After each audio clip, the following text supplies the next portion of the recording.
கொஞ்ச நாள் முன்னாடி ராஜா சார் மியூசிக்ல நான் ஒரு பாட்டு பாடினேன்.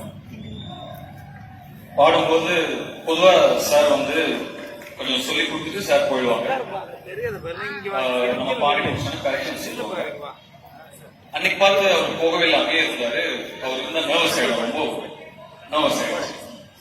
அப்ப கேட்டா சார் நீங்க கூடயேதான் இருக்க போறீங்களா அப்படின்னு கேட்டேன். நிமிர்ந்து பார்த்தாரு. எப்ப நான் உன் கூட இல்ல அப்படின்னாரு. நான் சொன்னேன் சார் என் அம்மா வயிற்றுல நீங்க என் கூடயேதான் இருக்கீங்க அப்படின்னு சொன்னேன். சார் இது ஆக்சுவலா நீங்க ஒரு தாலாட்டா பண்ண ஒரு இன்டர்வியூல தென்பாண்டி சிவில் இருக்கு இல்லையா, எப்பவுமே ஒரு டியூன் போட்டுன்னா அதுக்கு ஒரு 6 டியூன் ஆல்டர்னேட்டிவ் போடுறது. இப்போ நீ பாடின பாட்டு கூட ஒரு 6 டியூன் ஆல்டர்னேட்டிவ் போட்டுட்டு அதுக்கப்புறம் தான் அதை செலக்ட் பண்ணது. நீ பாடினது என்ன ராகத்தில் இருந்ததுன்னு உனக்கு தெரியுமா? சார் தெரிஞ்சா ஏன் சார்?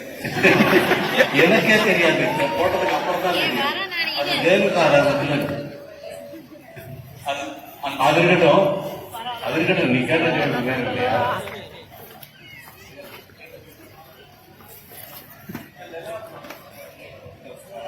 இது வந்து தென்பாண்டி சீமையில டியூனுக்கு போட்ட ஆல்டர்னேட்டிவ் டியூன் தான் இது நில்லாத வார்த்தைகள்.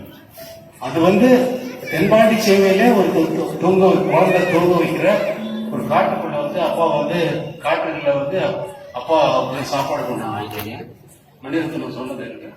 அது அப்பா தென்பாண்டி சீமையில போடுறேன் சார். இன்னொரு வேற ஏதாவது இத்தனை போடலாம் போடணும், ஆல்டர்னேட்டிவ் தான் வேணும் வாங்கிடுறேன்.